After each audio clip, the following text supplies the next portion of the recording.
네, 2월 달 말씀 시리즈 오늘 마지막 시간입니다. 교회 용어 탐구라는 시리즈 세 번째로 하고 있고요. 쭉 주보에 있는 것처럼 24년 10월, 25년 2월, 그리고 26년 2월 총 10개의 주제를 우리가 다뤄가고 있습니다. 네, 교회 용어 탐구 시리즈는 아마 여기서 마무리를 하지 않을까 싶어요. 어쨌든 지난 3주 동안 우리 신앙에 굉장히 중요한 기둥 같은 개념들을 우리가 같이 배웠습니다. 삼위일체 하나님에 대해서 나누었고요. 메시아 되시는 예수님에 대해서 나누었고요. 또 우리 안에 거하시는 성령님에 대한 이야기를 나누었습니다. 그래서 그 각각의 말들이 어떤 의미를 담고 있는지, 그리고 지금 이 시대를 살아가고 있는 우리에게는 어떤 의미가 될 수 있는지를 3주 동안 우리가 같이 살펴봤었죠. 그래서 오늘은 시험이라는 단어를 같이 살펴보려고 합니다. 시험. 시험 좋아하세요? 시험 좋아하는 사람은 별로 없는 것 같아요. 우리가 성경을 쭉 읽다 보면 하나님의 사람들이 수많은 시험을 통과하는 이야기들을 만나게 됩니다. 믿음의 조상 아브라함은 아들을 바치라라는 시험을 당했죠. 출애굽 이후에 광야에서 헤매던 이스라엘 백성들도 그들이 하나님의 명령을 잘 따를 수 있는지, 하나님을 정말 왕으로 섬기면서 살고 있는지, 그분의 백성다워질 수 있는지를 계속해서 시험 받았죠. 심지어는 메시아로 오신 예수님조차도 세례 받으시고 난 이후에 직후에 40일 동안 광야에서 금식하시고 난 후 사탄으로부터 시험 받으시는 그런 장면이 등장합니다. 시험을 당하고 시험을 받고 이런 이야기들이 성경에 가득해요. 수많은 시험의 반복으로 성경이 채워져 있다고 해도 과언이 아닙니다. 근데 되게 이상하죠. 사랑의 하나님이시라면서요. 모든 것을 용납하고 품어주시는 하나님이시라면서요. 왜 그 하나님이 그분이 사랑하시는 자녀를 심지어 예수님까지도 시험하시는 걸까요? 성경 인물들만 그런가요? 아니, 우리도 그렇습니다. 우리 인생에서 수많은 시험들을 만나죠. 질병을 만나기도 하고요. 재정적인 위기를 만나기도 하고요. 관계의 갈등을 겪기도 하고요. 이런 인생의 여러 시험들을 우리는 예고 없이 마주하고는 합니다. 그때마다 하나님께 따져 묻고 싶어지죠. 하나님 왜 이런 시련을 주십니까? 왜 이런 시험을 하십니까? 무조건적으로 사랑하는 하나님 아니셨습니까? 그래서 오늘 성경에서 얘기하는 이 시험의 의미가 어떤 건지, 그리고 이 시험이 무엇을 위한 것인지를 같이 한번 들여다 보겠습니다. 하나님 왜 인간을 시험하실까요? 인간이 실수하기만을 기다리면서 막 함정을 파놓는 그런 분이신가요? 우리가 시험이라는 단어를 여러 가지 용법으로 사용합니다. 시험 들었다 이렇게 표현하기도 하고, 시험을 지나가고 있다 이렇게 하기도 하고, 여러 의미들을 사용하는데 사실 이 성경 안에서 이 단어는 전혀 다른 두 가지의 의미를 가지고 있어요. 이 두 가지의 의미를 잘 구분하는 게 굉장히 중요합니다. 분별해내는 것이 굉장히 중요해요. 예를 들어 어떤 왕이 왕까지 가지는 말까요? 대통령이 갑자기 서울문화재단을 방문해서 성신이에게 내가 당신한테 중요한 임무를 하나 줄 게 있다.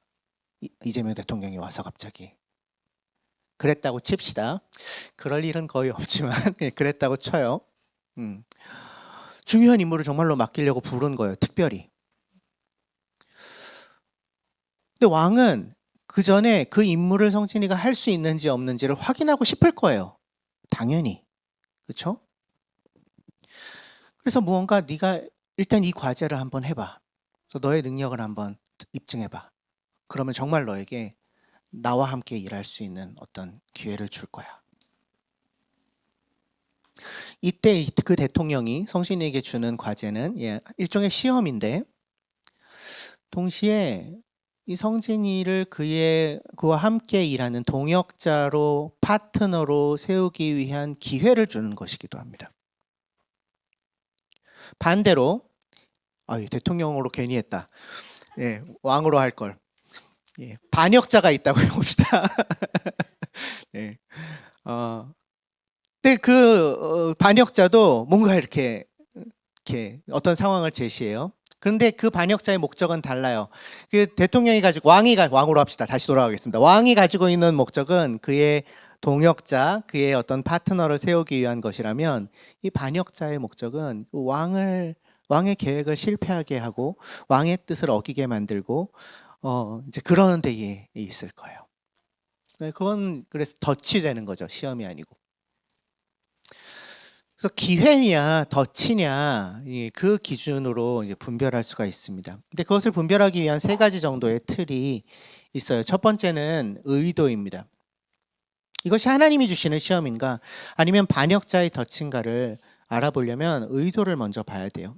하나님이 주시는 시험은 우리를 넘어뜨리는 데에 있지 않습니다. 하나님이 주시는 시험은 우리를 세우는 데에 있어요. 하나님은 우리의 믿음을 어떻게든 막 찾아내기 위해서 시험하시는 것이 아니라 우리에게 이미 있는 믿음을 자라게 하기 위해서 우리를 시험하십니다. 그분의 가장 중요한 관심은 우리의 성장에 있어요. 우리의 유익에 있어요. 반면에 반역자가 놓는 덫은 목적이 하나입니다. 하나님을 불신하게 만드는 거예요. 하나님과의 관계를 끊어버리는 겁니다. 결국 우리를 죽음으로 이끌어가는 거예요.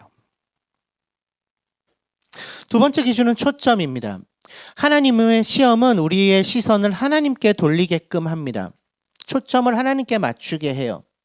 지금 누구를 신뢰하고 있는지를 다시 확인하게 합니다. 반면에 반역자가 놓는 덫은 우리의 시선을 눈앞에 두게 합니다. 당장 눈앞에 있는 이익, 당장 눈앞에 있는 어려움 때문에 오는 두려움, 그런 것들에 초점을 맞추게 해서 하나님을 잊어버리게 만들죠. 세 번째 기준은 열매입니다. 하나님의 시험을 통과하고 나면 어떤 열매가 남느냐면 성장이 남고요, 생명이 남고요, 관계 안에서의 신실함이 드러나게 됩니다. 믿음의 근육이 생겨납니다. 인격이 성숙해져요. 하나님이 정말 신실하신 분이시구나, 선하신 분이시구나라는 고백이 남습니다. 그런데 반역자의 덫은 그 결과 정죄를 낳습니다. 너는 결국 그럴 줄 알았어. 그거밖에 안 되는 놈이었어. 관계에 단절을 남깁니다. 하나님과의 관계를 깨어지게 해요. 사람들과의 관계를 깨어지게 해요. 나 자신과의 관계, 세상과의 관계도 깨어지게 해요. 이 덫에 걸려 넘어지면 결국 비참한 결과만, 비참한 열매들만 얻게 되는 거죠. 그래서 의도, 초점, 열매라는 세 가지의 기준을 가지고 이것이 하나님이 주시는 시험인지 반역자가 놓는 덫인지를 구별할 수 있다는 이야기입니다. 이 기준을 가지고 선악과 사건을 한번 보죠. 성경에 등장하는 최초의 시험 이야기. 본문을 넣어놨지만 읽지는 않겠습니다. 하나님이 아름다운 세상을 창조하시고 인간을 그분의 동역자로 삼으십니다. 세상을 다스리는 존재로, 하나님을 대신하여 그분의 다스림을 세상에 펼쳐가는 존재로 부르시죠. 지혜를 주시고요. 생명력을 주시고요. 그런데 하나의 기준을 동시에 주세요. 선악과죠. 저 나무의 과실만큼은 네가 먹지 말아라. 저것을 먹는 날에는 죽을 거다. 관계가 깨어질 거다. 시험이죠. 사람이 하나님을 왕으로 여기고 있는가? 그것을 알 수 있는 단 하나의 기준. 하나님에게 있어서는 그것은 신뢰를 이루어가는 어떤 기회의 자리였습니다. 하나님은 인간이 자신의 어떤 얕은 지혜보다 하나님의 지혜를 더 신뢰하는지를 확인하셔서 그들을 진정한 왕 하나님과의 함께 이 그분의 나라를 세워가는 동역자로 삼기를 원하셨죠. 하나님의 의도는 분명합니다. 인간이 성숙하는 것이었고요. 하나님이 초점을 맞추게 하시는 것은 하나님과의 관계였고요. 그분이 원하셨던 열매는 영원한 생명의 이 파트너십이었죠. 근데 그 사이에 뱀이라는 존재가 들어오죠. 뱀은 하나님이 주신 그 신뢰의 자리를 덫의 자리로 바꿔놓습니다. 불신의 덫으로 바꿔놓아요. 하나님의 의도를 왜곡합니다. 하나님 널 방해하는 거야. 너의 가능성을 억누르고 있는 거야. 네가 하나님처럼 될까봐 먹지 말라고 한 거야. 하나님의 의도를 왜곡하는 거죠. 그래서 인간의 초점을 하나님이 아니라 내 어떤 결핍, 나의 욕망, 나의 가능성 거기에 맞추게 만들어요. 그래서 이제 창세기 3장은 이제 인간의 그 선택을 이야기해 주죠. 이 덫에 걸려들죠. 하나님이 아니라 눈앞에 있는 유혹을 선택해서 덫에 걸리고 맙니다. 그래서 성숙과 생명이라는 열매 대신에 부끄러움, 관계의 깨어짐, 단절, 동산에서 쫓겨남 이런 열매들을 얻게 돼요. 이것이 첫 번째 시험의 이야기입니다. 근데 안타깝게도 에덴에서 일어났던 이 첫 번째 실패는 그 한 번의 사건으로 끝난 게 아니라 계속해서 반복돼요. 구약 전체의 역사 속에서 반복합니다. 하나님은 여전히 동일한 의도를 가지고 계셨습니다. 사람을 성숙시키고 인간 공동체를 그분의 백성으로 만드셔서 하나님의 다스림을 세상에 펼쳐가는 동역자로 삼으시고자 하는 의도를 여전히 가지고 아브라함이라는 한 사람을 택하시고 그의 자손을 통해서 이스라엘이라는 그분의 백성 공동체를 만들어내시죠. 계속 그 기회를 주십니다. 그때 번번이 그 기회를 발로 차버리는 역사가 구약의 역사죠. 그 실패의 현장을 가장 잘 보여주는 대표적인 현장이 광야에서의 40년입니다. 출애굽 이후의 40년 동안 성경은 그 시간을 하나님이 그 백성들을 시험하시는 시간이었다고 얘기합니다. 신명기 8장 2절 같이 한번 볼까요? 모세의 유언에 나오는 말입니다. 같이 한번 읽어보죠. 시작. 주님께서 당신들을 광야에 머물게 하신 40년 동안 당신들이 걸어온 길을 가슴 깊이 새기십시오. 주님께서 당신들을 낮추시고 당신들을 시험하셔서 당신들의 마음속이 어떠한지 주님의 명령을 잘 지키는지 안 지키는지 알고자 하셨습니다. 심지어 하나님은 그 광야에서 이스라엘 백성들에게 먹을 것을 주시면서도 그들이 하나님을 정말 신뢰하는지를 시험하십니다. 출애굽 16장 4절. 주님이 모세에게 말씀하셨다. 내가 하늘에서 너희가 먹을 양식을 비처럼 내려줄 터이니 만나를 얘기하죠. 이렇게 근데 이제 거기 만나를 거두는 데에는 여러 가지 이제 그게 있었어요. 정해진 절차들이 예를 들어 안식일에는 거두면 안 된다던가 이런 또 그날을 넘겨서 보관해 두지 말라던가 이제 그런 명령을 근데 따라야 된다. 그렇게 해서 이 백성이 나의 지시를 따르는지 안 따르는지를 시험해 보겠다. 이렇게 말씀하세요. 그러니까 이스라엘 백성들에게 광야의 40년간의 시간은 어떤 시간이었냐면 매일매일 하나님을 신뢰하며 살아간다는 것을 입증할 수 있는 기회의 시간이었습니다. 그것이 하나님의 백성의 가장 기본적인 조건이니까 그분을 신뢰하는가. 물이 없을 때, 배가 고플 때 그들이 그 신뢰를 입증했나요? 아니요, 성경은 그렇게 얘기하고 있지 않아요. 우리를 여기까지 끌고 와서 죽이려고 드시는구나. 저 모세도 죽여버리자. 원망하고 계속해서 반기를 듭니다. 하나님은 그들을 세워서 그분의 백성 공동체, 하나님의 나라의 공동체로 세우기 위해서 기회를 주셨지만 그들은 그 기회를 불평 가득한 덫으로 바꿔 놓아요. 그래서 수없이 자격 미달의 모습을 그 광야에서 보이죠. 구약의 역사 속엔 계속 이게 반복돼요. 이스라엘이 왕국이 되고 난 이후에도 그렇고요. 그러니까 결국 구약에 기록된 역사를 한마디로 정리하자면 하나님이 그들을 그분의 동역자로 자라날 수 있는 수많은 기회로서의 시험을 주셨지만 그들은 번번이 그들이 자격 미달이라는 것을 드러낸 역사다. 이렇게 얘기할 수 있습니다. 그들만 그래요? 우리도 그래요.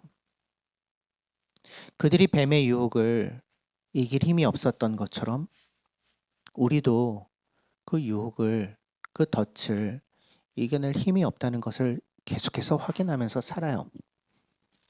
그렇지 않습니까? 어떤 시험이 다가올 때 그런 마음이 들지 않아요? 나는 번번이 실패하는 것 같다. 나에게 신앙이 있기는 한 건가? 내 하나님을 정말 믿나? 그렇다면 왜 이런 선택을 매번 하지? 왜 이런 실패를 계속해서 반복하지? 그런데 구약 성경이 우리에게 얘기하는 것은 분명해요. 그냥 그게 우리의 모습이라는 거예요. 그게 인간의 현실이라는 거죠. 우리는 우리의 힘으로 시험을 이겨낼 수가 없다는 거예요.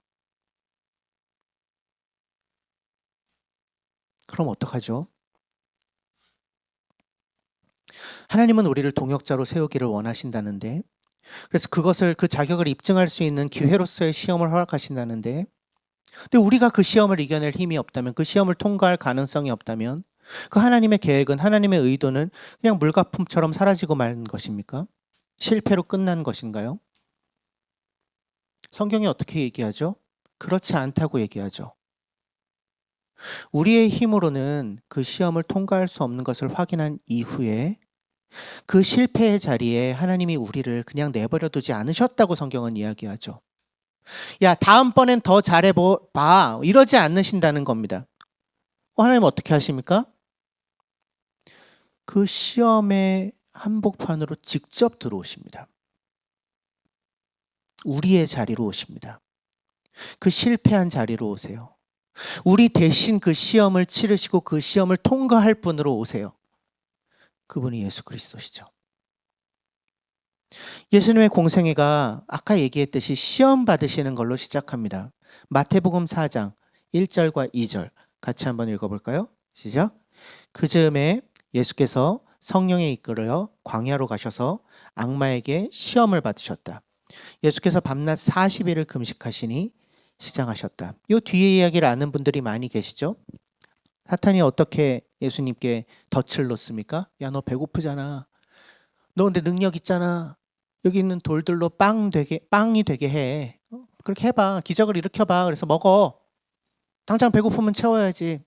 눈앞에 있는 이익에 집중하게 만드는, 초점을 흐트러뜨리는 덫을 놓죠. 뭐 두 가지 더 놓죠. 야, 저 성전에서 뛰어내려봐. 하나님이 천사들을 보내가지고 너를 지키실 거야. 그러면 네가 어떤 자격을 가지고 있는 사람인지가 모든 사람들 앞에 드러날걸. 또 나한테 절 한번 하면 내가 이 세상에 있는 모든 금은보화, 모든 세상의 권세 다 너한테 줄게. 한번 절 한번 해봐. 그래서 사탄은 옛 뱀이라고 할 수도 있죠. 예수님께도 나타나서 그분의 육체적인 결핍과 그분의 마음의 빈자리들을 막 파고들려고 애를 쓰면서 덫에 빠뜨리려고 하는데, 예수님은 그때그때마다 철저하게 하나님의 말씀에만 의지하여서 그 시험을 이겨내십니다. 하나님의 말씀을 전적으로 신뢰하는 모습을 보여주심으로써 그 시험을 통과하세요. 그렇게 공생애를 시작하십니다. 공생애의 마지막 장면은 어떻죠?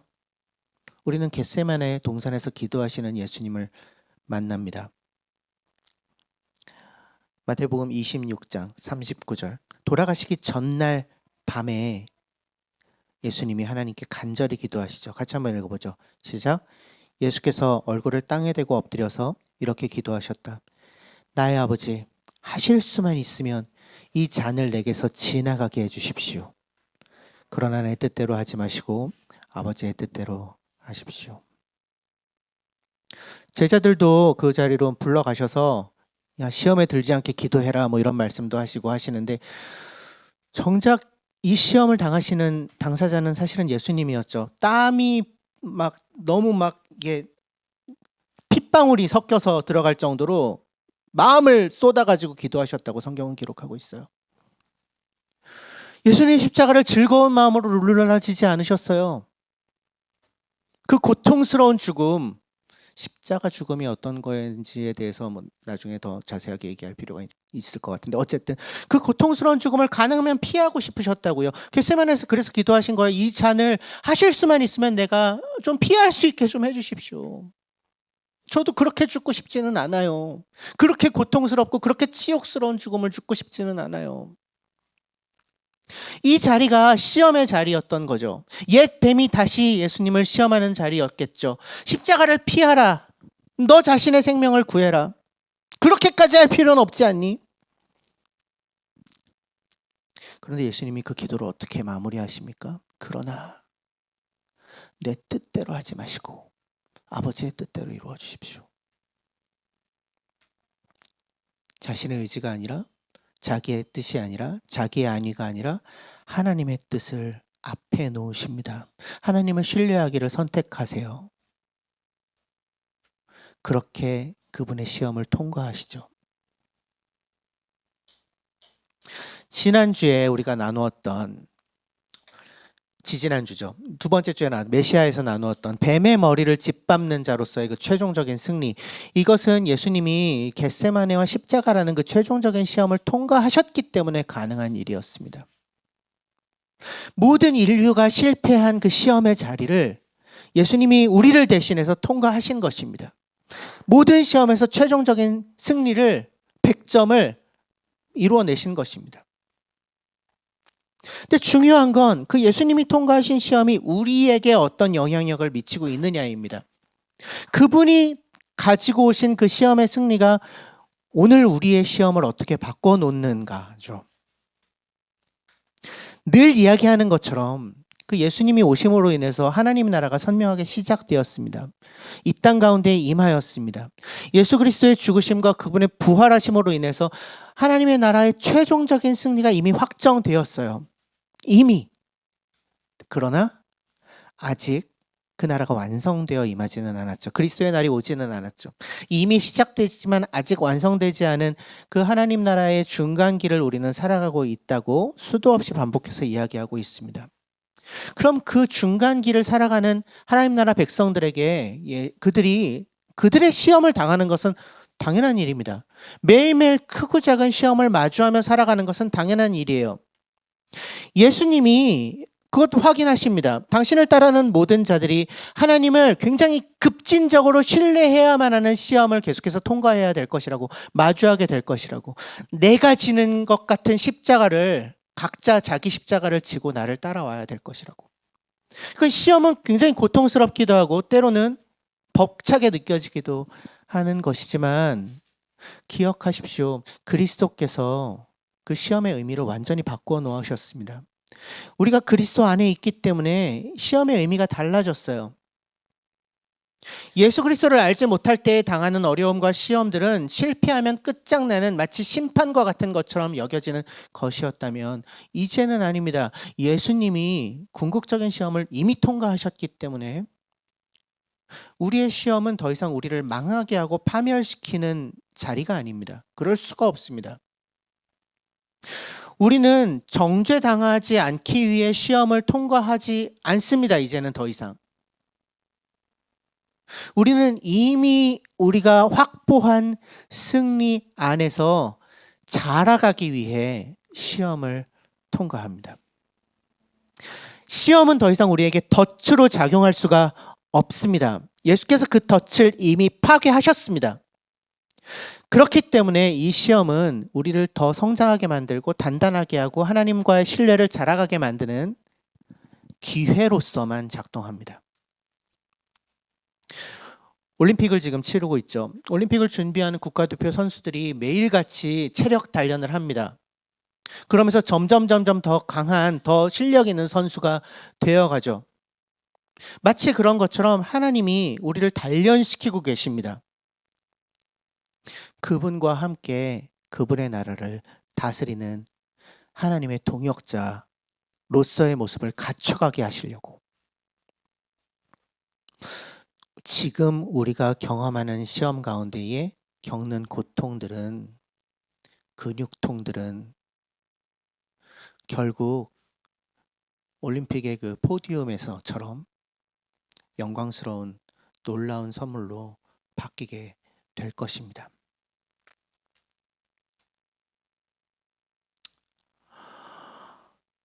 하나님이 우리를 시험하시는 것은 우리가 그 시험을 통과할까 못할까 그게 궁금해서가 아닙니다.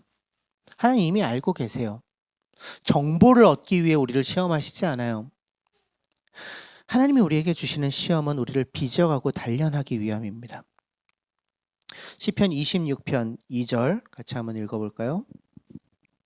다윗의 노래인데 다윗이 이렇게 기도합니다. 같이 한번 읽어보죠. 시작. 주님, 나를 살피시고 시험해 보십시오. 내 마음과 뜻을 연단하여 주십시오. 세 가지의 요청을 드리고 있습니다. 나를 살펴주십시오.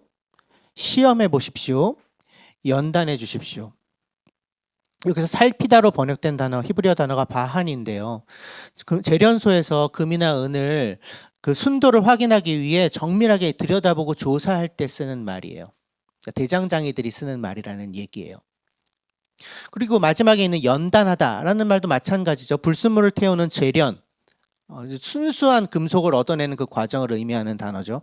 그러니까 나를 살피고, 그러니까 이 불순물이 있는지를 잘 들여다보고 재련하는 과정 가운데에 중간에 이제 시험해 보십시오가 들어가는 거예요. 이건 이제 전체가 연결되는 이미지라는 얘기예요. 그러니까 이 시인이 요청하는 건 뭐냐면 나를 불 속에 넣어달라는 거예요. 그게 시험해 주십시오의 의미인 거예요. 하나님 나를 시험해 주십시오. 나를 불 속에 넣어 주십시오. 불은 뜨겁죠. 괴롭죠. 그럼에도 불구하고 그 요청을 하는 거예요. 금광석을 불 속에 용광로에 넣는 이유는 무엇입니까? 금인지 아닌지 확인하기 위해서인가요? 아니에요. 이미 그건 알고 있어요. 금광석을 불 속에 넣는 이유는 불순물을 제거하기 위함입니다. 순전한 금을 얻기 위해서예요. 하나님이 우리를 시험하시는 것도 이와 마찬가지라는 것입니다. 우리가 어떤 존재인지를 그분은 이미 아세요. 근데 때로 우리는 몰라요. 우리는 수많은 불순물이 섞여져 있거든요. 우리가 어떤 가능성을 가지고 있는 존재인지, 얼만큼 고귀한 자인지 사실은 우리가 가장 몰라요. 나 자신이. 하나님은 아세요. 우리도 그걸 알려면 어떻게 해야 되죠? 불 속에 들어가야 되는 거예요. 우리의 믿음을 드러내고 자라게 하고 단단하게 만들기 위해 불순물을 태워버리는 과정이 필요한 거예요. 그 불순물들이 제거되고 나면 가장 순수한 그 본질적인 믿음만 남게 되겠죠. 재련의 과정인 거죠. 하나님은 우리를 넘어뜨리기 위해 시험하시지 않습니다. 더 이상 그렇게 하지 않으세요. 하나님은 우리가 그분과 함께 그분의 일을 하는 동역자로 세워가기 위해 오직 그 이유만으로 시험을 허락하십니다. 그래서 초대교회 지도자 중에 굉장히 중요한 지도자 중에 한 명이었던 야고보는 예수님의 동생 야고보예요. 친동생입니다. 야고보는 야고보서서에서 이렇게 얘기하는데 광야 안에 있는 대로 한번 읽어볼까요? 야고보서 1장 2절부터 4절입니다. 같이 한번 읽죠. 시작.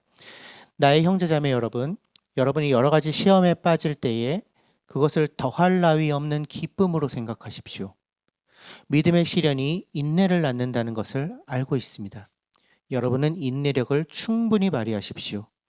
그러면 여러분이 온전하고 순결하고 아무것도 부족함이 없는 사람이 될 것입니다.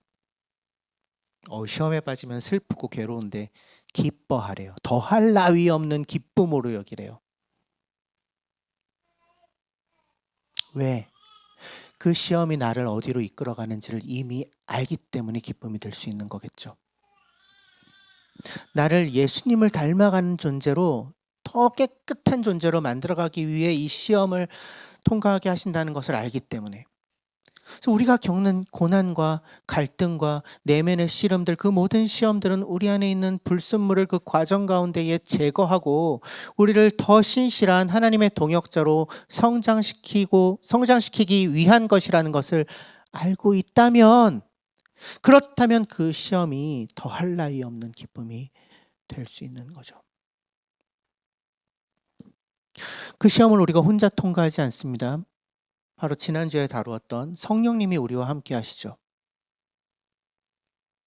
아담은 시험에 실패했죠. 이스라엘은 자신들의 의지로 그 시험을 통과하는 것을 실패했어요. 근데 우리는 달라요. 우리는 우리 안에 거하시는 성령님의 존재를 알고 있습니다. 그 모든 시험을 통과하신, 궁극적인 시험을 통과하신 예수의 영이신 성령께서 우리 안에 계세요. 우리와 함께 그 시험을 통과하고 계세요. 시험이 우리에게 찾아올 때 이 악물고 내 힘으로 버티는 것이 아니라는 얘기예요. 내 안에 계신 성령님께 의지하여 그 시험을 통과할 수 있는 존재가 이미 되었다는 거죠. 예수님은 어떻게 하셨을까? 하나님이 이 과정을 통해서 나를 어떻게 빚어가실까? 우리는 여전히 소망하고 기대하며 꿈꾸며 그 시험의 시간들을 지나갈 수 있습니다. 우리를 도우시는 성령님과 함께. 하나님이 주시는 그 기회를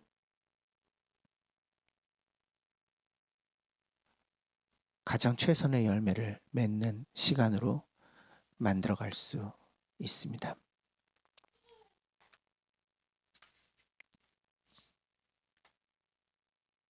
영상 한번 볼까요? 영상 보고 말씀 마무리하겠습니다. 혹시 지금 시험의 한복판에 계신 분이 있습니까? 옛 뱀은 여전히 우리에게 속삭일 것입니다. 하나님이 너를 버렸어. 하나님이 너와 함께 하신다면 이런 어려움을 당할 일은 없잖아. 포기해. 믿음? 그게 뭐가 중요해? 그 거짓말에 속지 마십시오. 선하신 하나님이 우리와 함께 하십니다.